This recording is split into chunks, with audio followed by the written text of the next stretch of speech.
What's going on, beautiful people? It's your brother once again. We back.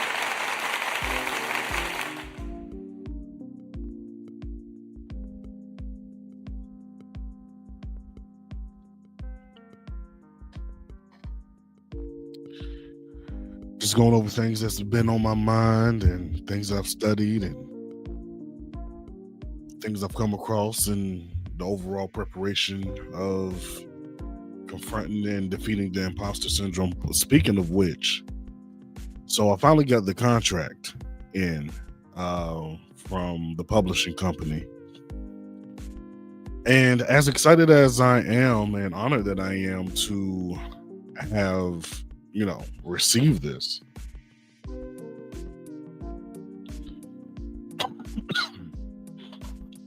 I don't even think I'm accepted. I don't think I'm going to accept it at all.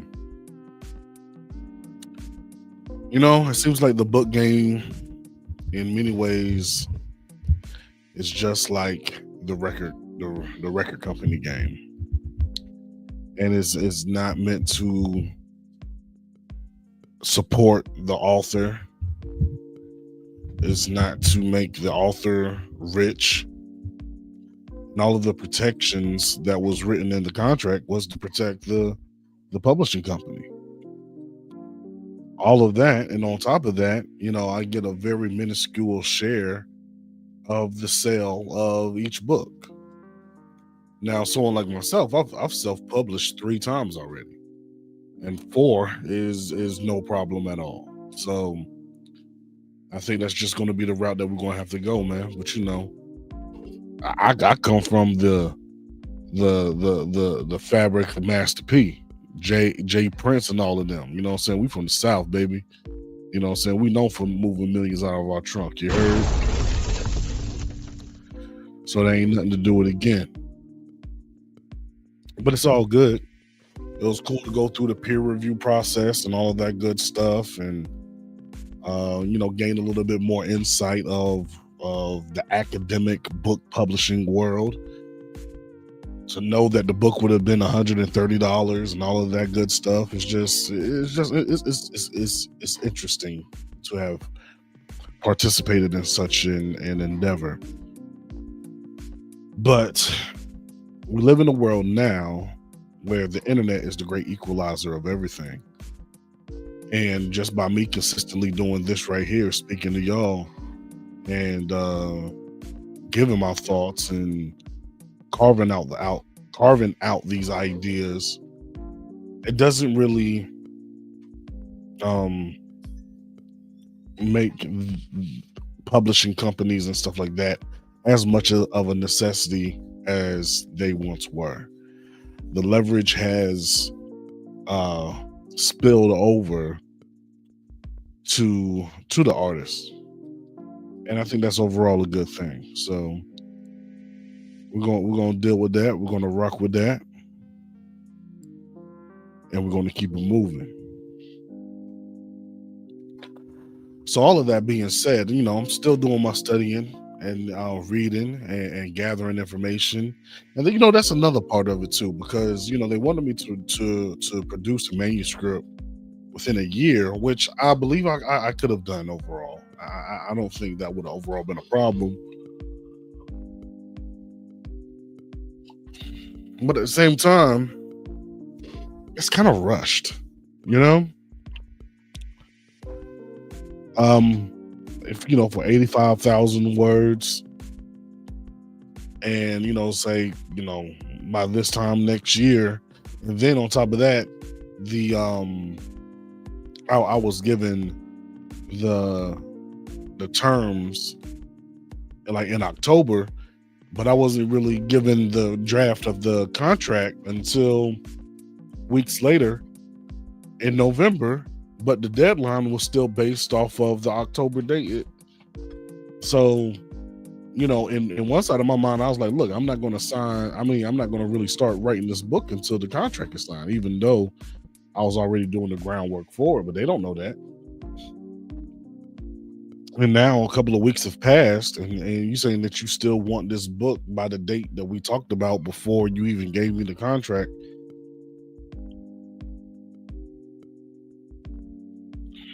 With no legal protections.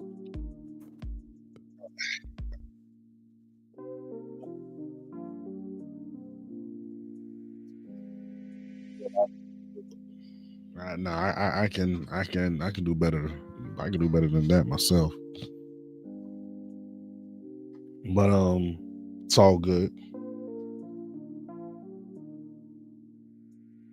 Is that a? It is all good, and who knows? Who knows what the future might hold? Later down the line. Maybe later down the line, once I gain some more traction behind the work and stuff that I'm doing, and continue support from folks like y'all.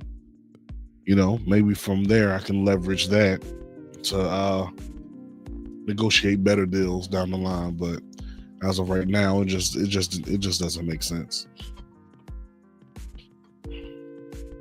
Mhm. But outside of that, I ain't gonna lie, y'all. I've been frustrated. Um,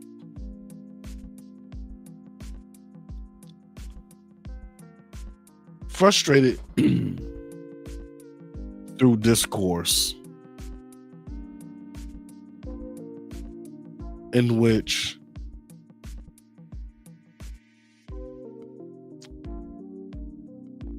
me practicing my discipline and watching my tongue has allowed a lot of people to breathe.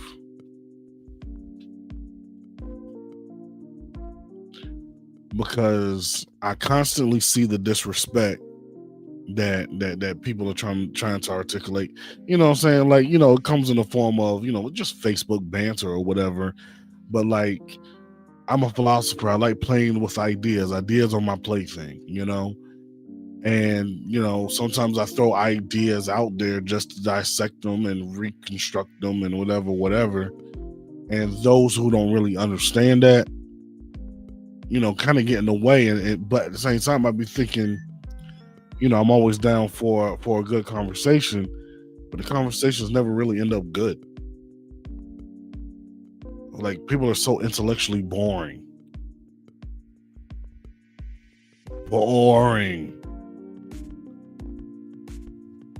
Because thoughts have become ideologies, and those ideologies have become identities, and you can't even think outside of the parameters of that identity or ideology, because it's developed so much into their sense of personhood that anyone critiquing an idea gets translated into you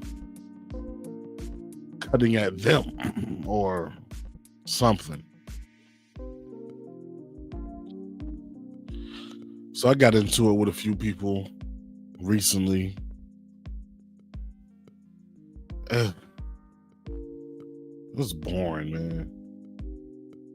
Like, the art of conversation is gone. The art of debate is super dead.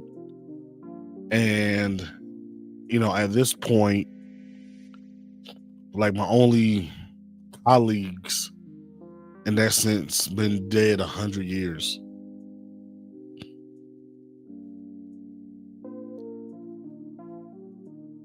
That's why I'm thankful for books and literacy, so I can have conversations with W.E.B. Du Bois by picking up his books. I got one right here, The Education. I got the little blur thing on it. The Education of Black People, amongst others. Got a ton of books. From James Cone to Ralph Waldo Emerson to Nelson Mandela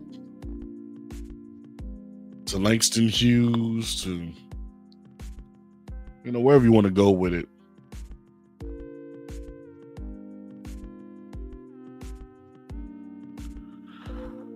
So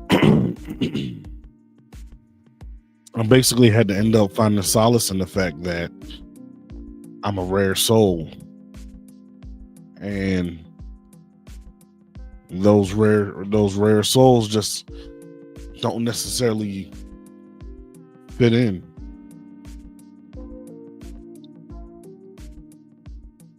And it's not like we wouldn't want to. It's just that we're not going to sell out our principles to do so.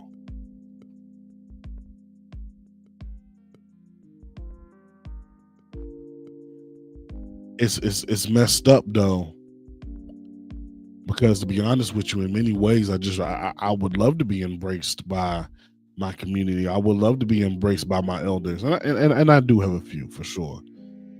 But you know,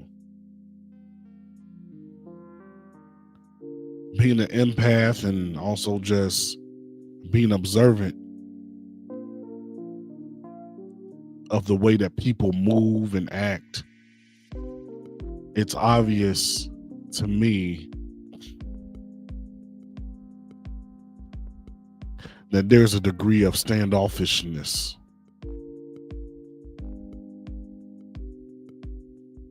when it comes to me.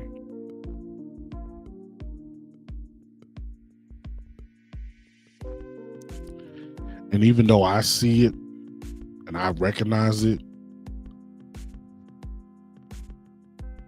I try my best not to do the same thing to others, those same people. Funny thing enough is those same people will jump at the opportunity of the platforms that I would provide for them.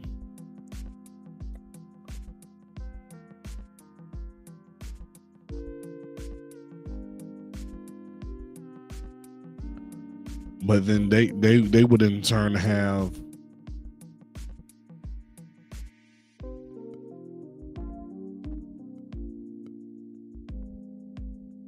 events and things like that right down the street.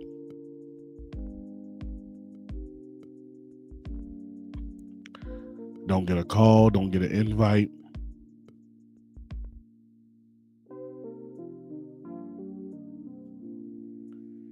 The extent of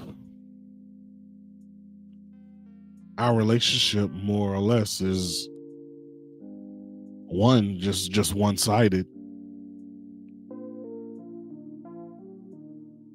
And I'm not even in their purview until they need something specifically, either from me or from the library.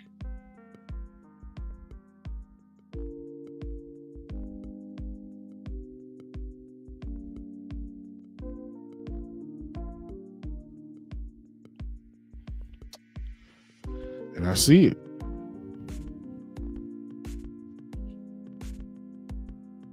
I'm very aware of it. Same people that scream brotherhood, brotherhood, brotherhood.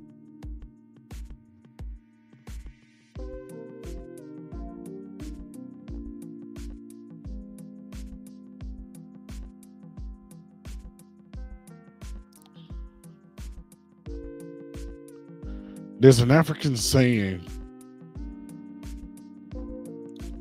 something to the effect of, the rejected sun will burn down the village just to feel its warmth.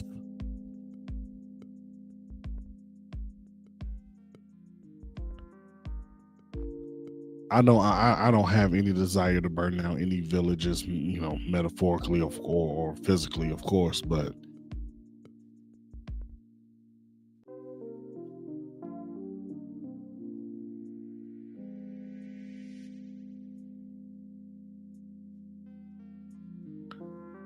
I have to walk upon my own path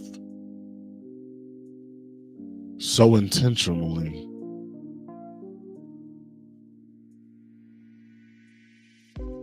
that I don't even care.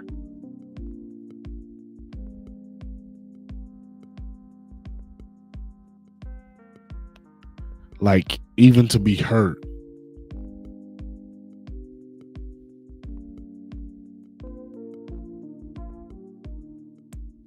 wouldn't mean that I care.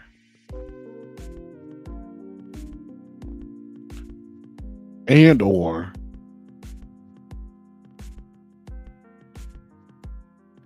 just confront the feeling that I feel of said hurt, allow it to hurt, and then feel absolutely nothing afterwards.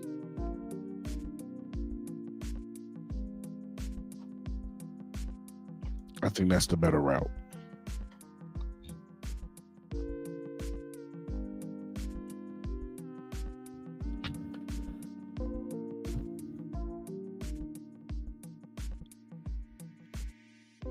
Because I don't deny my feelings,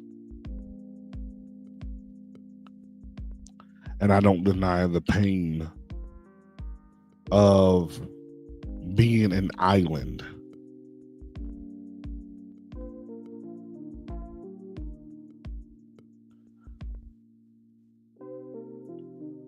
But that pain and that isolation isn't strong enough that I would agree to become a peninsula to some bullshit. I'm good.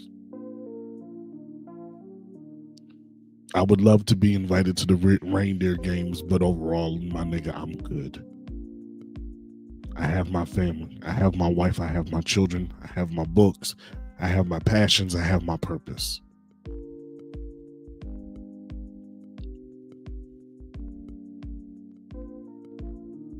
Through which I've developed my own philosophies and my own perceptions and way of seeing things.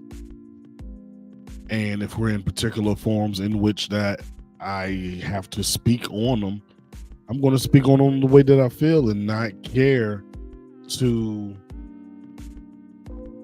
assimilate with the populace that I don't agree with. That's, if anything else, I own my own thoughts.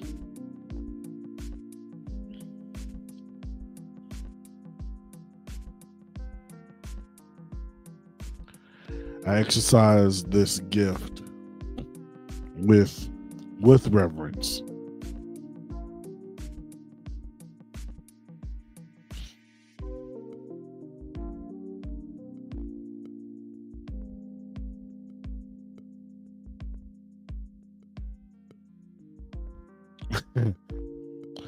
But it's so funny. Like when I get into some of these little internet squabbles and or whatever with people, the first thing that they try to either attack is my birth name that my mother gave me, or my profession as a librarian. Oh, you're a librarian. You're a librarian and you thinking like this. You a librarian. You saying like this. I got this from other librarians. Especially when it came to the topic of empowering our community. I come from the tradition of both W.E.B. Du Bois and Booker T. Washington, both of which had a strong foundation of self-reliance, independence, doing for self. That's Marcus Garvey. That's Elijah Muhammad. That's the Tuskegee Institute. That's the NAACP at its best. Self-reliance, doing for self, standing on your own too. Being a man. Standing on one square no matter what.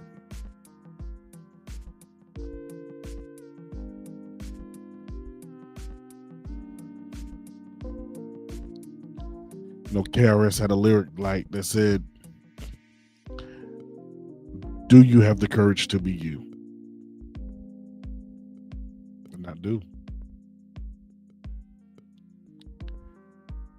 Whatever comes along with that, I still have the courage to be me.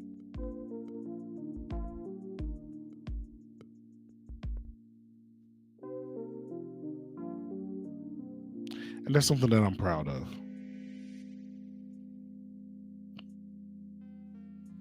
And those are the things that I remember the most when I go through disappointment of other people.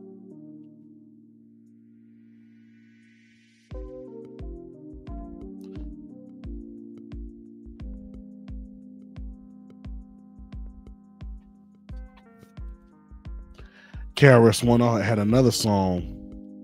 He got so many songs on every topic or feeling that you can feel at any time. What else called "What's Your Plan?"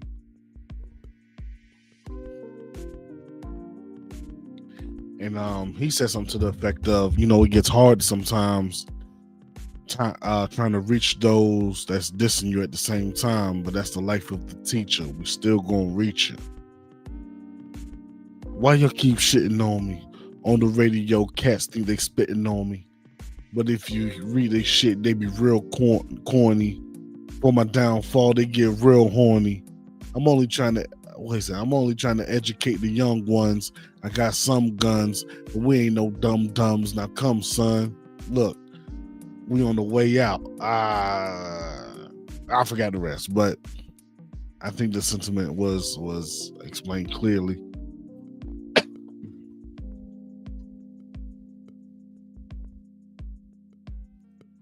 People talk about you crazy, throwing their little microaggressions. Sometimes I throw them shits right back at their face, like, I see you. And then all of a sudden, I ain't mean that, brother.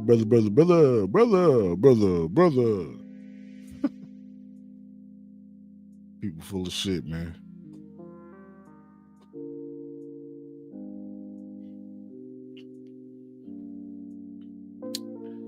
I was reading this article by W.E.B. Du Bois in the book The Education of Black People. I think he was talking to Fisk University. And just he emphasized again that, education was more than just the mastery of letters and numbers, but really just the mastery of self.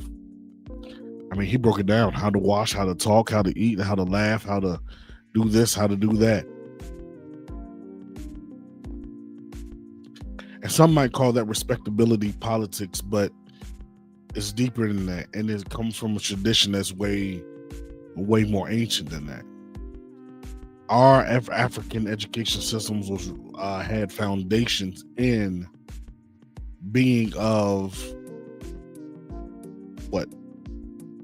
age.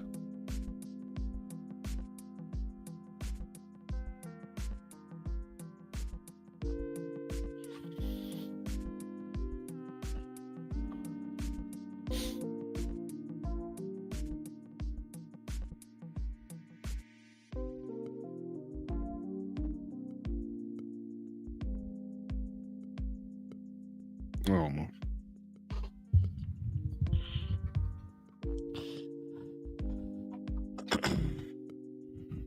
It's been a common theme, yo.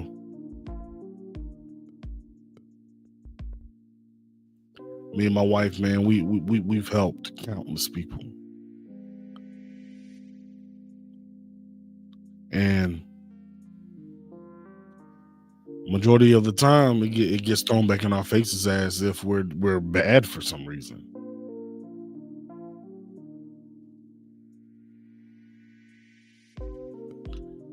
And out of all of those instances in which that happened, I've really, really, really only been hurt by one. And this is totally different from the hurt that I was telling y'all about before. That's transient shit. I don't really even know these niggas, so like it's whatever. But it was one instance that hurts me to this day.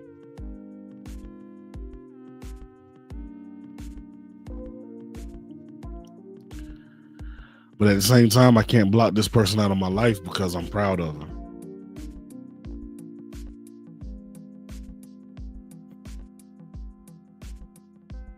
Watching her grow from this scrawny little, high schooler just struggling with life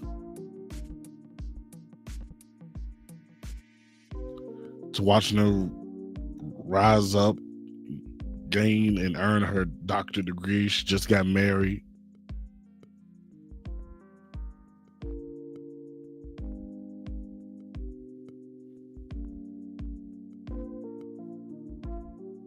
remember, I was in college at the time working at Finish Line, and I can't remember how we even met, but we met online first. And at the time I knew, even at that time I knew about, like, positive visualization and all that good stuff, and I taught her how to do that.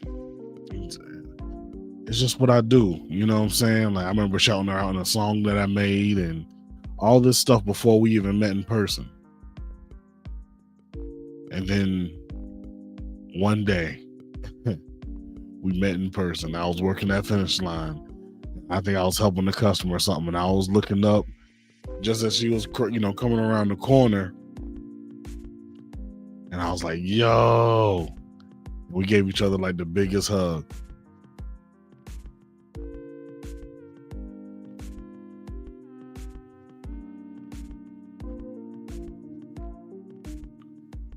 And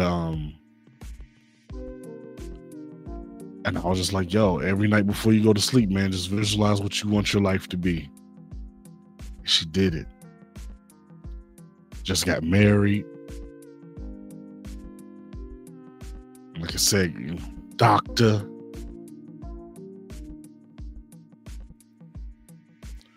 But at the very same time,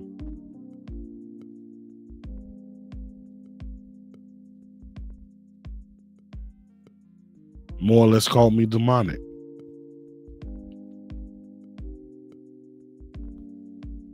The same brother that was there before many of the people and before many of the accolades and before all of that.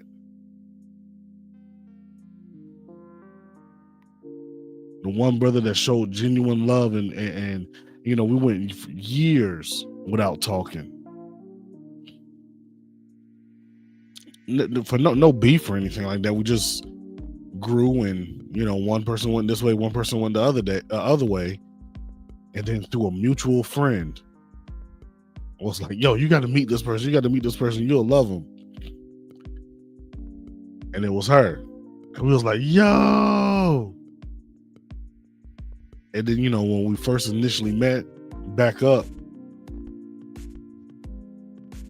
she was like, oh man, it's the king right here, just love, just love is love, and I was just so proud to see the little homie again.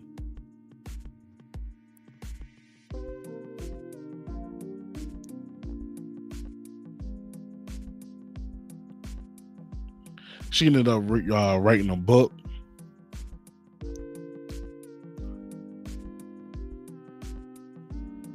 Asked me to edit it, give a review on it.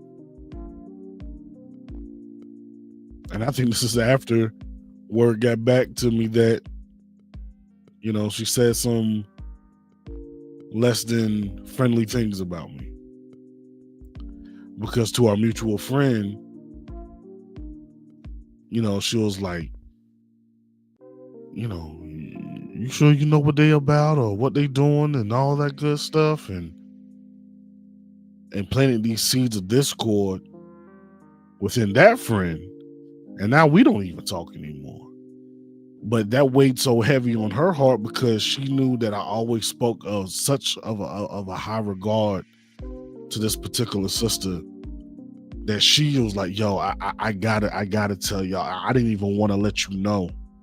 And I think she ended up telling my wife.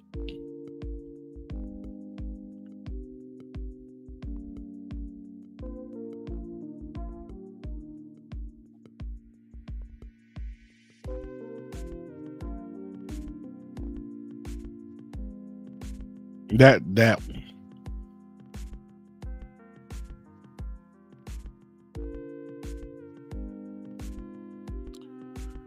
is that instance was the only one that really broke my heart.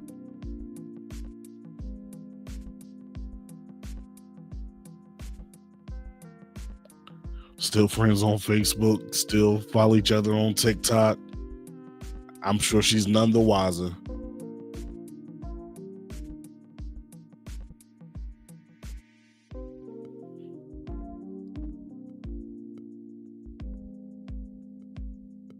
But I'm proud of the sister, man.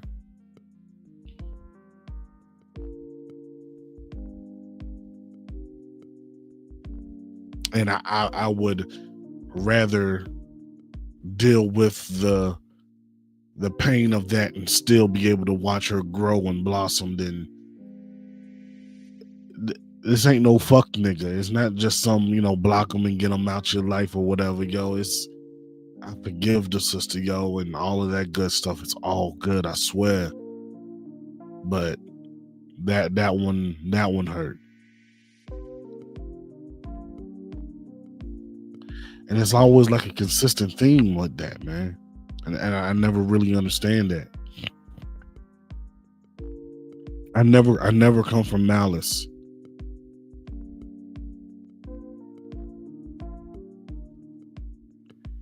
But I think in a lot of sense that a lot of our people are so unused to genuine love being shown that a lot of people don't know how to deal with it.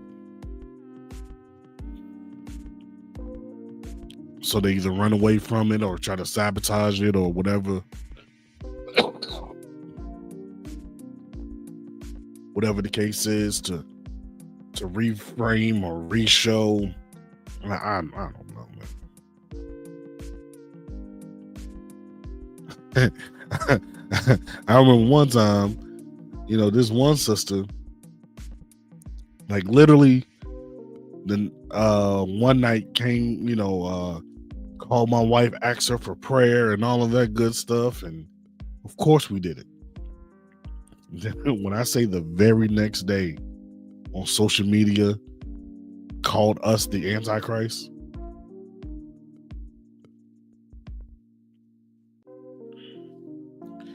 and it'd be shit like that make you not even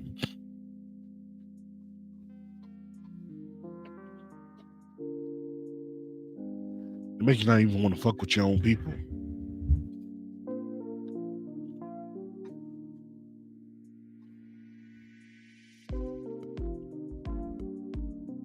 It'd be shit like you right down the street from where I do my community work at, and I don't ever get an invite. But anytime I'm doing something for the community, I always extend an invite.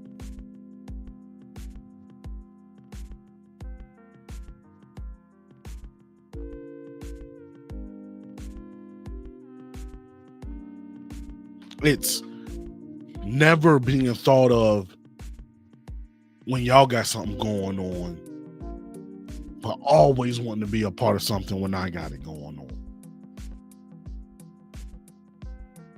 And the thing is, I see the value in what some of these brothers and stuff be doing, and it's bigger than the ego.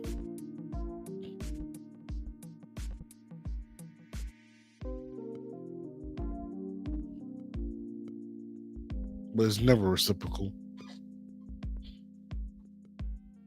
And I see it every single time.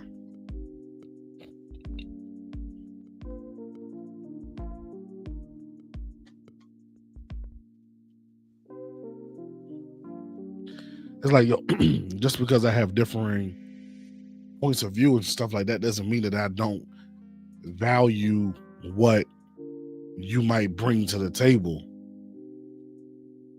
And it definitely doesn't mean that I don't see you as a brother. And these people be saying like, they be talking like they feel the same way, but the evidence don't show that. So it's like, all right, so what do I do then? Do I sit here and try to tap dance for these niggas' approval? Hell no. I've done that already. I've done things like that to be accepted by others, but that part of me is super dead. The remnants of that building is all the way gone.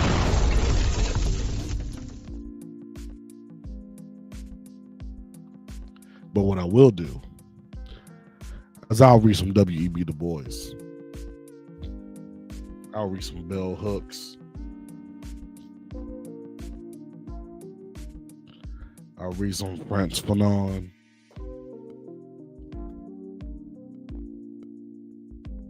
And talk to the ancestors through the writings that they left us.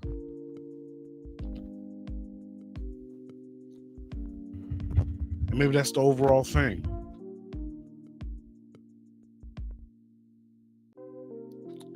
Some of us are just meant to be loners in that sense. But I'm never alone. Don't get it twisted. I'm never alone. I might be a loner amongst them, but I know my people are proud of me. My bloodline is proud of me. My ancestors are proud of me. You know what I'm saying? And the future. And 100 years down the line.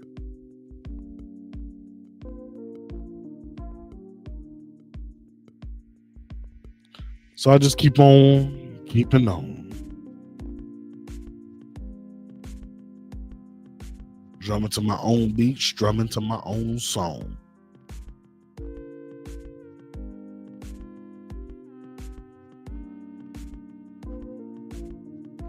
Maybe my light ignites some fright within their own soul, so they got to leave me alone. And then on top of that, I had to learn how to establish boundaries. Because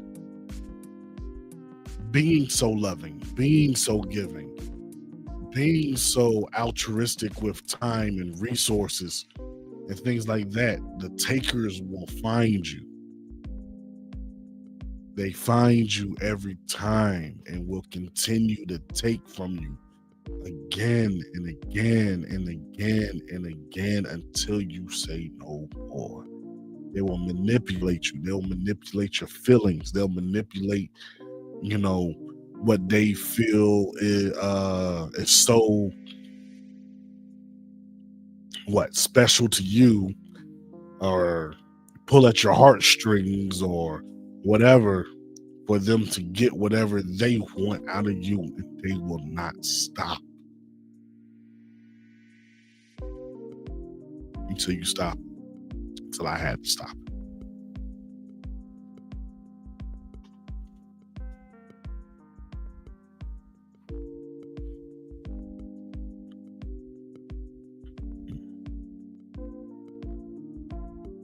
I don't know. I'm glad I had this talk at this point right here, right now. It was therapeutic. So I thank y'all for joining your brother.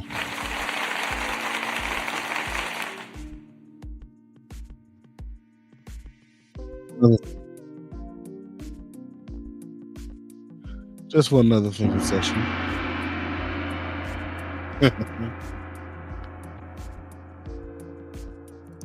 Soon I'm gonna put up study sessions. How about that? Because I've read a lot of cool things about the internal and external locus of control, and finding the original articles on when Dr. Rotter developed this idea of the internal and external locus of control of reinforcement, and oh man, it gets deep, it gets beautiful. And I look forward to sharing with that with y'all at another date. But I'm about to be out. I think a couple of times during this stream, I think I was in and out of that non-sleep thing. So I'm about to take myself to sleep. I'll holler at y'all next time. It's your brother Mawa Oludamari. We out.